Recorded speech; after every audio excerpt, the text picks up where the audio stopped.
I did. Yeah, you can start that circling around if you'd like. Also, I'm missing, I don't know what you call this, the fluffy piece that goes on this one. So if anybody's on my desk? Yes. Sweet. It was on the counter in there. Look at JD on top of everything. You got it? You want to pick it up for me? Sweet.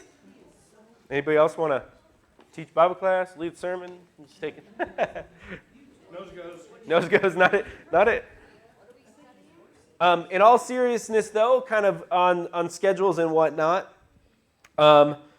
next week we will not be having the 1-year Bible study in Bible class time because Brooke and Cameron are going to be here from Bangkok, and they're going to share about their mission work they've been doing for 8 or 9 months here. And so they're going to have that time. So you kind of are like doubly responsible next week because you don't have any accountability publicly if you read your whole week. But that being said, we will have the basket, maybe put it on the back row by Nancy there or something. And if you did get if you read the whole week, you can still fill out your name and put it in the drawing and all that stuff. That's pretty fun. I took my bookmark out. That was dumb. I don't know why I did that. You might also notice while you're putting your name in the basket, again, if you completed this week's reading, even if you did it all last night, you can put your name in there for the drawing. You might notice it's pretty empty. And that's because we gave it a fresh reset last week. Drew 4 names out of there. And so I've been talking to you guys about where you want your gift cards from and all of that. So fresh restart. It's a good place to start. Yes. We are going to be, I'm getting there. Give me just a second. Thank you. Let's see, we started on May 28th. And today is June 4th. So we started on May 28th, that was last Sunday, with 2 Samuel 13, verse 1 in the Old Testament. And John, let's see where we started in John. John 17, verse 1 in the New Testament.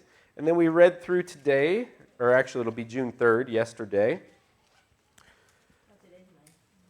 which we read through 2 Samuel 21:22, and we read the first chapter of the book of Acts. So we stepped out of John for just a second in the New Testament. All right, basket's going around. Kale's got a microphone. I saw him having it a minute ago. He's also got a Twinkie. Those aren't that good. I'm sorry. But he'll be around with microphone. All right. Yeah. It's too many. It's trying to be too many things. Very important to class. All right. So just a quick summary of what I don't know what I wanted to say about the quick summary of the Old Testament this week. That was kind of, I was asking Courtney last night, and I think the quick summary of the Old Testament this week is we've been following David and his family and interesting historical stories that are happening to David and his family. Is that a fair download of what we talked about? And I mean interesting in maybe the weirdest way possible. I mean, we kind of come out of the gate. We've got David's daughter and his son. David's daughter being raped. It's like, whoa, this is an interesting story, right? And then that's in 2 Samuel. We catch back up with David once or twice, but like nothing super historically. One of those little catch-ups with David is, he decides to get rid of all of his concubines, all 10 of them, and he just like puts them out and says, you're no longer a concubine for me, basically. Weird stuff. There's some weird stuff in this last piece of 2 Samuel. I believe it was yesterday or the day before, we read about, pulling that guy's beard and giving him a kiss while stabbing him. Again, weird stuff going on with David's family, David's crew. So you might have some really interesting comments throughout 2 Samuel. On the complete other side, in John, for the most part, we've been reading stuff that we've read before in the 4 Gospels, right? You would say that what we read this week is Jesus going, preparing to go to the cross with the apostles, the disciples, Jesus going to the cross, Jesus dying, Jesus raising. We know all of that stuff, right? We've read it lots of times before. It doesn't make it less powerful. It's just, okay, we've heard this story before. The cool thing about the New Testament and about John specifically is not only does John let you know that he's the one that Jesus loved often. Not only does he let you know that he outran Peter to the tomb to see if Jesus was there, he also throws in some kind of actually important other details that aren't about the running speed. Can you imagine Simon Peter, just being like, come on, man, why'd you have to put that you outran me to the tomb? But I went in first. Write that down too. But we also have some different things. We see, let's see, what's one of them here? We've got Simon and the interaction when Jesus has been back, risen from the grave for 40 days. We have a snippet of an interaction during that time, and it's with Simon Peter. And this is the only place you can find it, is in the book of John. And, you know, Simon's on the lake fishing with a couple of the boys, the other guys, and they see someone out there on the shore, and they think it's the Lord. So, you know, everybody else in the boat's like, we think that's Jesus. Let's go ahead and start going that way. Simon's like, nope, and he puts on his coat and he jumps in, right? Think about where Peter's at right now. Peter abandoned Christ when he was being crucified, and we haven't seen him since. You know, he hasn't been in the storyline since. And when we started the book of Acts, that was one of the questions of like, hey, what happened to Peter? Is Peter going to be back? Peter's back here in chapter 2. This is what happened to Peter. And so it's right there in the last chapter of John. We see Peter meeting Jesus on the shore. Jesus is there, even though there's a whole big net full of fish. Jesus is already there cooking fish on the beach. And so he's going to have a little sit down with Simon Peter. And the sit down consists of 3 times he asks Peter, Peter, do you love me? Right? Go feed my lambs. Peter, do you love me? What's the second one?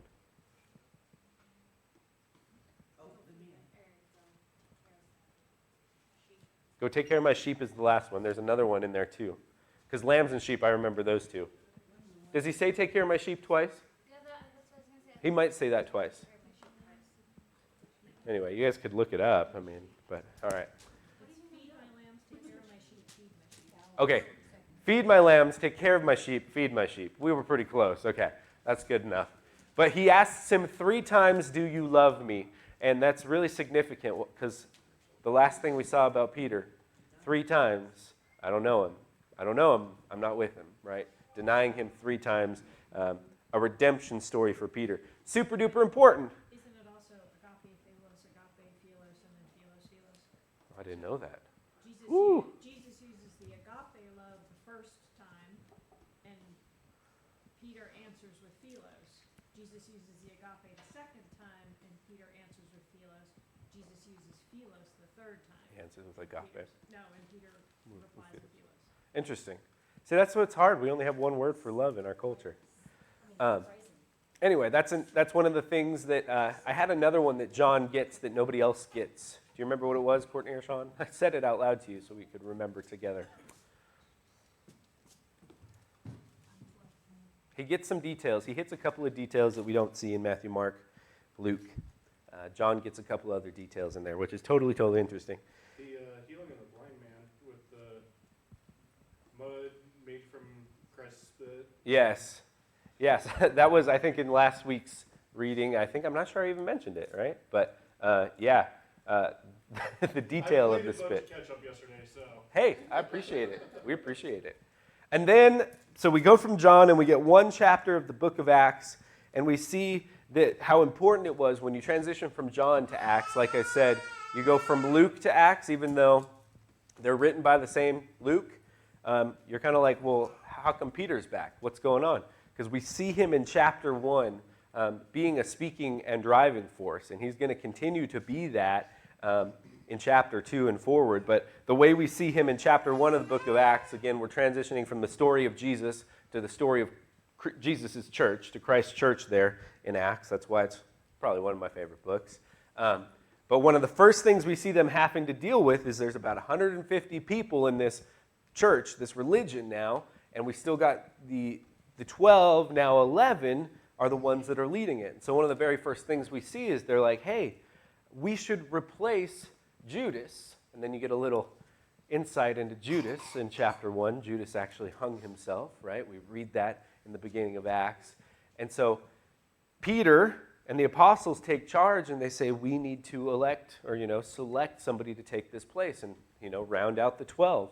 And so they have two options, and they end up choosing Matthias. And the criteria kind of that they're going for, and they kind of said it there in chapter 1, is someone that has been alongside Jesus like us from the beginning, right? From John's baptism, that's the beginning of his ministry.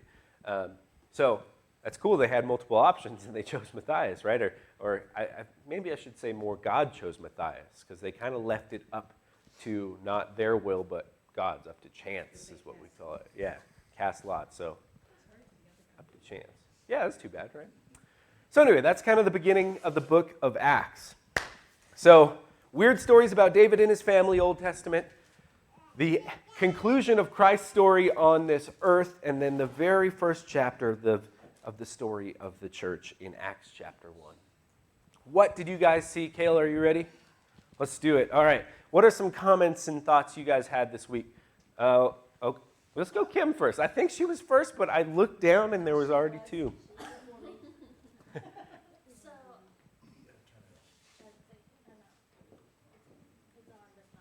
It's on, but it's not on. Give him a second. He's going. Do, do, do, do, do, do, do. The door's open. The button's pressed. Okay, so I just find it interesting, David, God loves David, and David is so human. He makes so many mistakes. He sends his best warrior out to be killed so he could take his wife, and all of the terrible things that David does, but God still loves him and forgives him, because he's I don't know, it shows so much of God's grace, because David is human to the core. Yeah. So I was going to say that too, and I forgot, because kind of the very last thing we read, it's the transition from last week to this week, is the story of Bathsheba and Uriah, who gets killed. That's the very last thing we read last week, and it's kind of the intro for everything we're reading this week. Yeah, that's not good. That's not a good thing to do. First off, don't steal people's wives. Second off, don't try and frame the husband when you got her pregnant and say, hey, why don't you go home? Third off, don't try and just deal with the problem by putting them on the front lines of battle. Not a good thing. And again, very human side of David, and we get to see God's grace, but we also get to see God's grace in the midst of what we might call consequences, right? Because that very first story of David being superhuman, or not super, human, he still has to pay the consequence. I mean, he begs and pleads to God and prays and puts on sackcloth, and God still says, your firstborn from Bathsheba is going to die. You're forgiven. We love each other. It's all good. You're still a man of God, which is crazy, the grace that God gives him. But you still got to pay the consequence. So that's a tough, that kind of sets the stage for David and his kids and his descendants and his people. Any thoughts on the humanness of David and God's grace? Build on. She's building on herself. That's allowed, I think. Yeah. Well, and it's not just David that we see that does it. Noah. So Noah follows the directions and does everything, and then at the end he's superhuman. So it's not the only story that we see. Peter, we can use him as an example. He does, although it's in God's plan. God knows that Peter's gonna do it, and deny Christ 3 times. But it's just there's so many examples of this. Yeah. So it's just something to take on yourself. If you're, you make a mistake. If you also aren't perfect, welcome to the rest of everybody in history except for Jesus, right? Isn't that why we have the story? Yes, I think so. And that's what I was going to say. That's why, I think a lot of people, in the character, the Heroes series I just did, a lot of people probably, we don't talk about the end of Noah's story where he's drunk naked in the tent, and stuff like that. That's why I want to share. I shared, I think, on every one of those stories an imperfection of that person, because I think that's very helpful for us understanding these people that are used by God in great ways. Also kind of were terrible sometimes. These people that are used by God in so many great ways are also kind of terrible sometimes. We fall just like that. continued thoughts, and then we got Nancy, and then we got Brenda. So, Kale, that's up to you. You got the power. All right. Like we discussed last week about how losing his son was not the only. He was going to be tormented, and his family was going to have problems for the rest of And we've who been reading knows that what. this week. We have his Yeah. one son raping his daughter and his other son killing him. And then, some of these things that you read throughout here is like David takes kind of like a lot of vengeance on people, like that guy that came and said, yeah, well, I seen Saul and I killed him, put him out of his misery, and then he went and executed that guy. And then we have somebody else David takes swift action to execute these people. And then you have his Joab, who kills his son, and he keeps Joab as his command, except for that one guy that he said he's going to replace him with that Amias or whatever, you know what I'm talking about. And so Joab gets word and goes and kills him, and then leaves him, and then they say, oh, well, we see him wallowing, so we just grab him, throw him out and cover him up, and Joab continues to stay David's sergeant at arms. I don't know, you know what I'm saying, head of his army and stuff.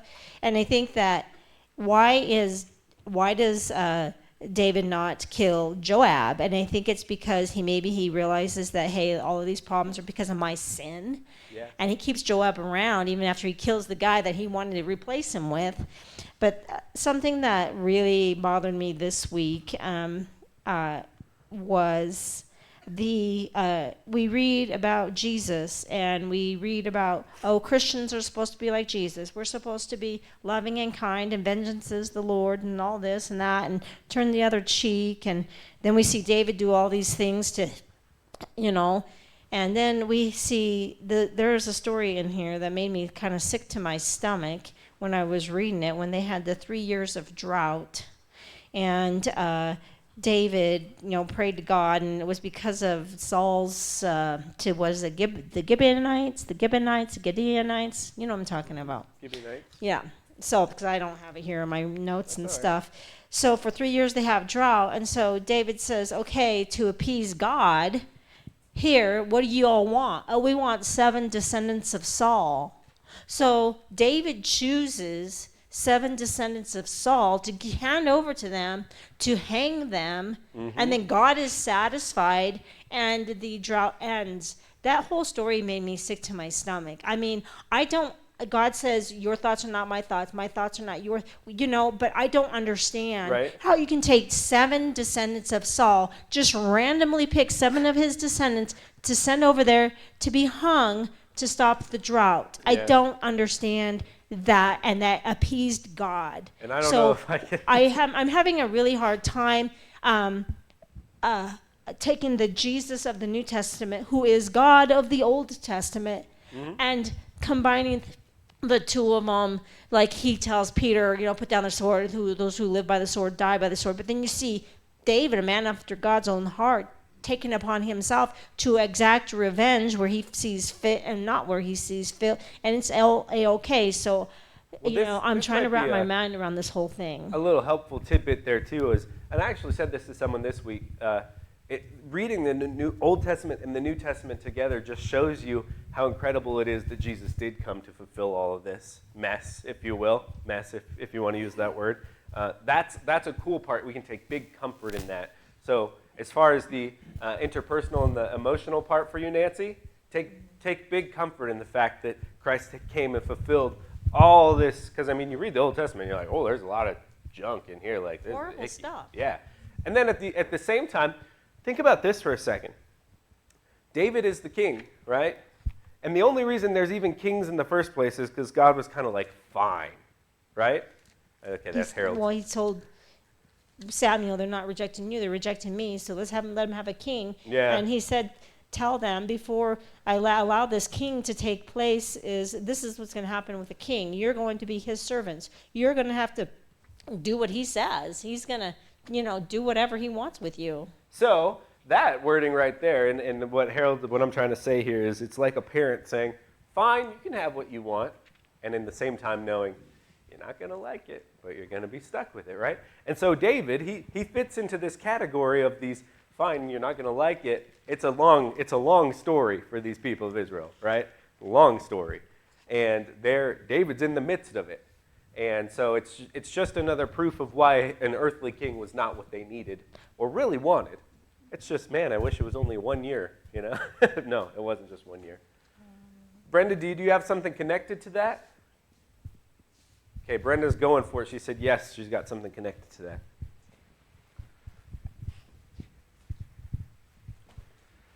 With David killing Saul's son, or having them killed, that was, Saul had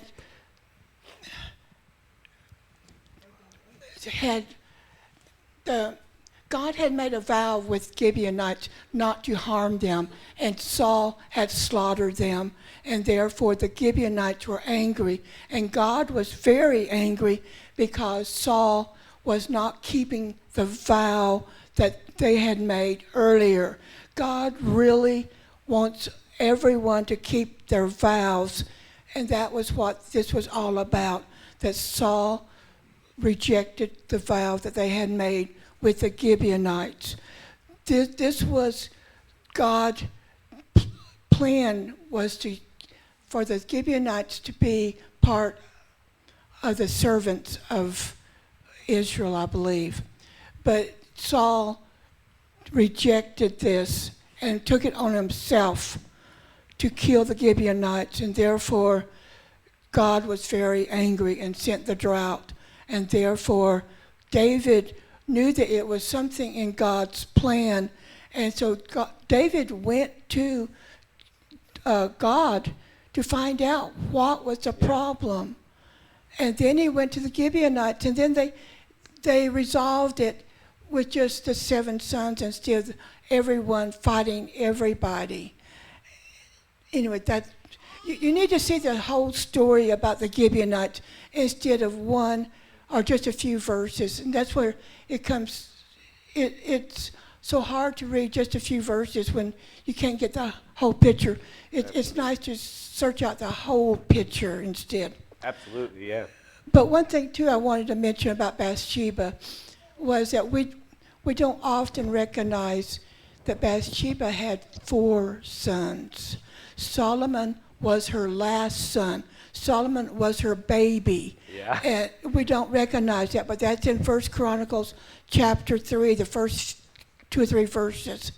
And so we need to recognize that Solomon was her last child, not the one right after the death of the baby. Sure. So the character trait of Saul that we see often, and again we're on to David now, but Saul's actions are still taking place in the kingdom, right? So the character trait we see of Saul is that he does what he wants, right? And it's not always for God, it's often against God. Absolutely. I have another thing I thought about Bathsheba. I'll put it up here, keep it, remind me in a minute. Terry has a comment up here, Kale, at the very front row. She gave me a little wave.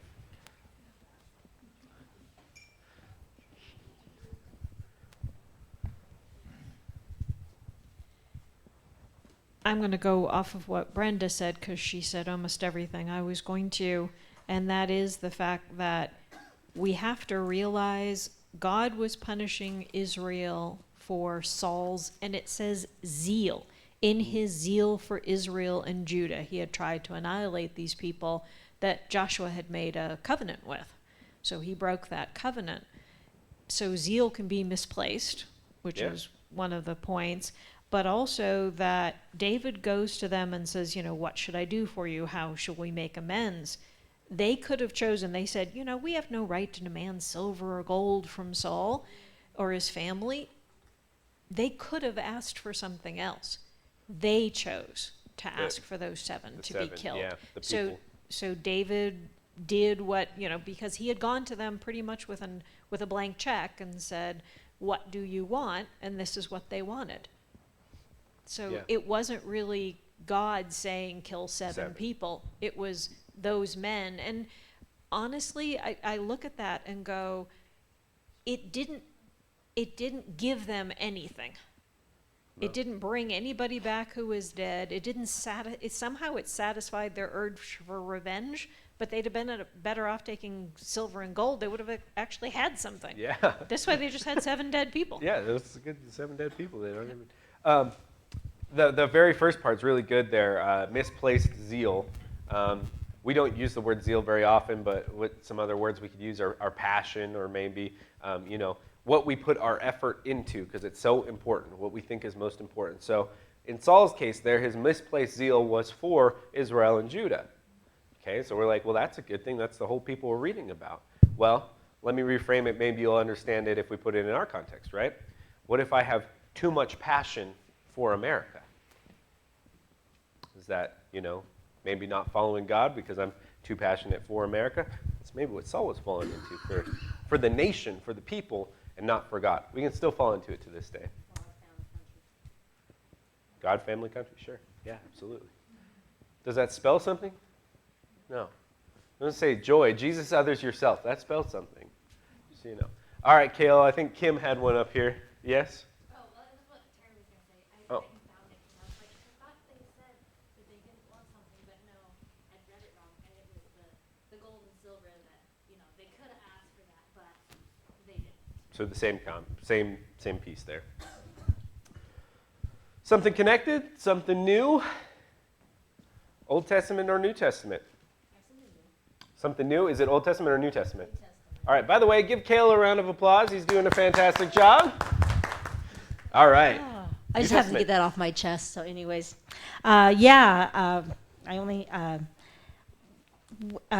this struck me right now in John 18. What was it? May 30th?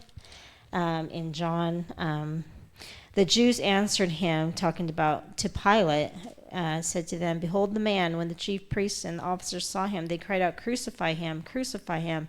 Pilate said to them, "Take him yourselves and crucify him, for I find no guilt in him." The Jews answered him, "We have a law, and according to that law, he ought to die, because he has made himself the Son of God." When Pilate heard this statement, he was even more afraid. Pilate did not want to crucify Jesus. His wife came to him in a dream. He's saying he's innocent, and he's pretty much begging them, "Please don't force my hand to crucify this innocent man." And then when they said that he claims to be the Son of God, that even feared Pilate even more. Did Pilate believe that Jesus Christ was the Son of God? And he was caught into this conundrum of what to do. I don't want to crucify this guy, but if I do crucify him, I could be crucifying the Son of God. If I don't crucify him, there's going to be an uprising and a riot, and I'm going to have to answer to Caesar, or it's just this dilemma that Pilate's in, and how he was so scared. It just struck me that he was scared after that statement even more. It gives, talking about the humanity of David, it gives some of the humanity to the story of Jesus and all of those that we say, we talk about against him, but we don't really know. We start to see some of these pieces like, wow, Pilate's got a heart.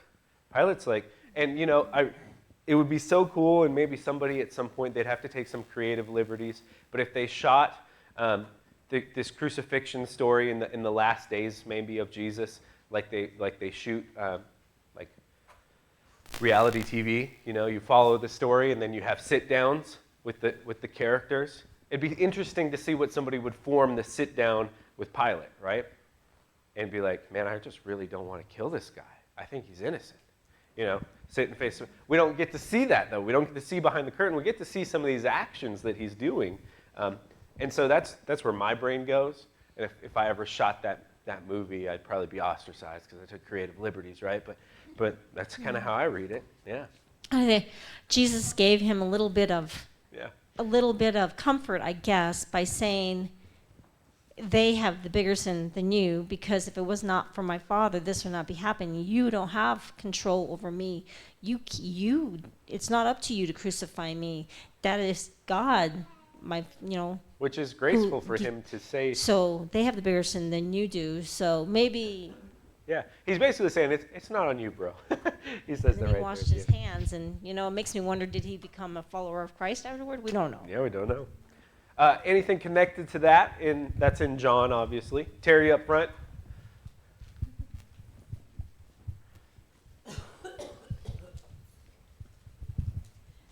Following Nancy's comment, I like the fact that he puts the King of the Jews in Aramaic, Latin, and Greek, and the priests protest to him because they said, don't write the King of the Jews, but that he claimed to be the King of the Jews, and Pilate says, what I've written, I have written. That's another one of those you see between the lines a little bit, right?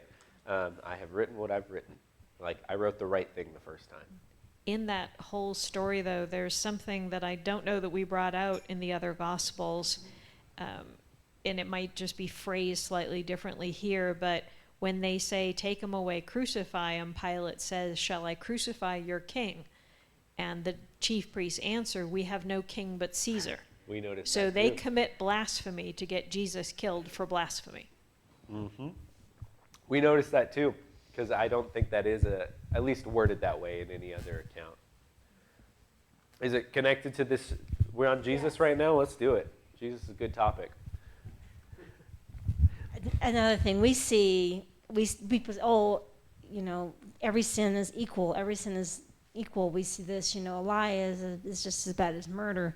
And then we see Jesus telling Pilate, their sin is greater than your sin. So can we talk, and we do see in different parts of the Bible where different people will be, like he says, you, Sodom and Gomorrah, will have an easier day on judgment than you will. So what is with every sin is equal? Obviously, God is making some distinctions, or it's not like they're not sin and sin. There's like, wow, this is big. I don't know. So I think we don't need to ask for permission, because I think we can pretty much quickly fall into that. The human side of it is we still think that murder is worse than lying. We do, right? But lying can lead to murder. And we as Christians, Jesus says if we love him, we will keep his commandments. So I think that as Christians, loving Jesus, knowing what he did for us, and continuing to sin, we may have a tougher time than if we were to strive to keep his commandments. Of course, we're not going to. I mean, I fail every day. Yeah, strive, though, that's a big word there. I've been thinking about that. Those who love me will keep my commandments. Sometimes we're just like, well, that's impossible, so it doesn't matter. Well, that's wrong, isn't it? Because I think really what we're like, oh, you know what? I still got to work on that today, tomorrow, yesterday. It's like 30 seconds ago I forgot to do that. I'm going to continue to do that. I think it should be everybody's goal to be more like Christ every day. If you've arrived, you need to talk to me, because either you're Jesus or you're wrong. Like, I'm not trying to be too blunt there, but either you're God and like it's really important that I meet you because we're going home, or you're wrong. Yeah. New Testament stuff? I have an Old Testament thing. We just left it apparently. Kim and then Courtney. Okay, so my comments on Nancy's. So there's examples of like he's like, oh well, you're gonna have a better time at judgment, but then of course it's like, well, all sins are sins, but it's because it's not ours to judge. So in our eyes, all sins are sins, but in God's eyes and in Jesus' eyes, like they can judge, they can say, like you're gonna get a different punishment. Like we've seen it in the Old Testament, even like they all sinned, because we said earlier they're all humans, very much humans, and God gave them each different punishments. So Yeah, and that's Yeah. God's job, I guess you could say. and so we should see all sins as just one line, because it's not our job to decide like what's what. And to God, they're all one line too, but they have different consequences. Like we were talking about the consequence factor there, and maybe that's again the thing that's important for us to understand: the consequences versus the sin. Courtney had one. It's connected, I think. A little bit. Okay. I've been thinking about the verse, if you love me, you'll keep my commandments, a lot lately. And I've always used that as like a beat up verse for myself, Like God is saying, like if I was talking to you, Harold, if you love me, you're going to let me paint my house bright blue. And that's a little bit manipulative. I've used it once or twice, maybe that exact example. She But- painted her house bright blue. but in I case think- nobody knew. Thank you. All right, but anyway, apart from painting my house, but I really, the more I think about it and stuff, I think he's saying, if you love me, the natural result is you wanting to be more like me, and you are keeping my commandments. And often I'm chasing keeping the commandments when I should be chasing loving God more, because if that increases, there's a natural Because result. they follow one another. That was probably the most powerful thing Courtney said. I didn't tell you that. Courtney said to me this week is, that's not a manipulation. That's a result. I was like, love "Ooh." someone, You will, and just like your naturally. parents, if you love your parents, you want to please them. You don't want to let them down. And It's not that you're manipulating them, because you love them in your heart. You want to please them. yeah. And you want to do that for Jesus. And we don't want him to cry. We don't want him to feel sad when we do something against him, because he gave his life for us. Yeah, absolutely. So we love him, so we strive to please him. Bryce has got the next comment. He was right behind you. But that, oh, you have more? No. Oh, that. just going to say Bathsheba, so you Yeah. Thank you. It's just it's so powerful to me. Because we can fall into that, like, oh, I'm trying to get this from you. I'm trying to get love from you, so I will do this. That's exactly opposite of what's being said there. Bryce, go for it. So that little piece right there, I wish I would have discovered that, a long time ago, because I was raised in a very fear-based church. And if I would have discovered that when I was a lot younger, I would have realized this isn't out of fear. He doesn't say things to us for us to fear him. It's, hey, it's out of love, really. Yeah, absolutely. And I just wish I would have discovered that when I was a lot, younger, because there was too many years that I lived in fear. So, Well, yeah. even the big picture, like a proper fear of hell is something that gets you to salvation, right? But if you actually think of the big picture, the fear of hell is actually just the opposite of God loving you so much he wants to live with you forever in heaven, right? And so it's almost like God always uses that. Well, actually, what you think is bad is the opposite of my goodness. Light versus dark. Dark can't exist if there wasn't light to disturb darkness, and he uses those examples all the time. Anything else New Testament Jesus? Is it really New Testament in Jesus, you guys? All right, keep going if it's New Testament. Well, I was watching a Alice Cooper interview, and he pretty much said the same thing. He said that, because his father was a pastor or something, a minister, Alice Cooper's dad, so he grew up in the church. And anyways, I was seeing that, and he said that he realized that he needed to come back to God because he feared him. He feared him, but then he said he went to a congregation that preached in love, and he was like, wow, I don't have to fear God, I need to love God. Okay, anyway, so that was just off the wall thing. Yeah, we're definitely talking about different Alice Coopers. That's a rock band singer of some kind, right? It's the same Alice Cooper. That's the same Alice Cooper? Oh, yes. What? Okay. Yes. Wow. He's a Christian. He I did doesn't not know involve this. Drinking or smoking on his tours. His family and everything is involved with his concerts. Interesting. That's awesome. He's very Christian. If you're into that, you guys also like Brian Welsh. He was in Korn, and he got completely clean, and he's a cool dude. I've met him. Anyway, yeah, go for it. So my topic goes back to the Bible. So the last verse in John is Jesus did many things, other things as well. If every one of them were written down, I suppose that even the whole world would not have room for the books that would be written. I And love I just it. thought that was like so powerful, because the fact that there's like, we were just talking about the fact that like, like if you could make a movie, because there's bits and pieces that you just don't see, and it's like that's exactly it. There's so much that he did, and we are never gonna know like all of them. Yeah. I just love. Well, yeah, we're not going to know in this life. I often like to say we're not going to know in this life, but we're not going to care in the next one, right? Because it's just we're going to be singing holy, holy, holy, great is the Lord God Almighty, and we're not going to care about more details. But yeah, I actually really like John's conversational writing style, and that's kind of a piece of it, right? He's like, seriously, guys, there's so much more about Jesus. We can't write it in all the books for everybody ever, right? And that's the thing is, we pick up in Acts, and it's like, and there was 40 days. Well, we only know one little piece from John in the 40 days, and there's just a lot there. Okay, Courtney. I'll probably just leave you with my thought, and you guys can mull on it. Oh, is it almost out of time? Yeah. Oh, my bad. Okay, well, we read John and Harold. I know we've already talked about this a little, but I have more to say.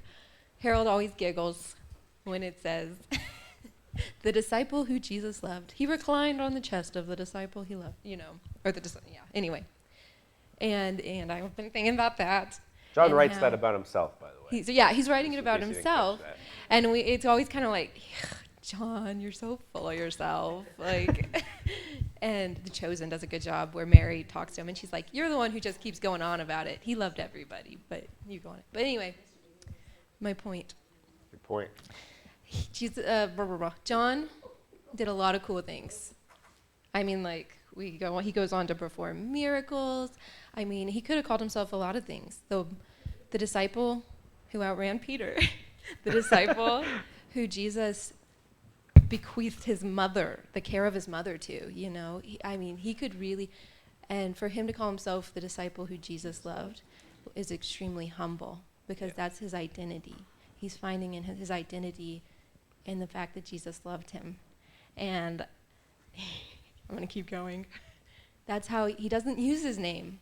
He uses that because it's deeply meaningful to him, and it makes me think of Hosea, my favorite book, where the children, they were named not loved. They were named not my children. But whenever they came back to repentance, their name changed, and they got called loved, and they got called wanted, and God can change your name.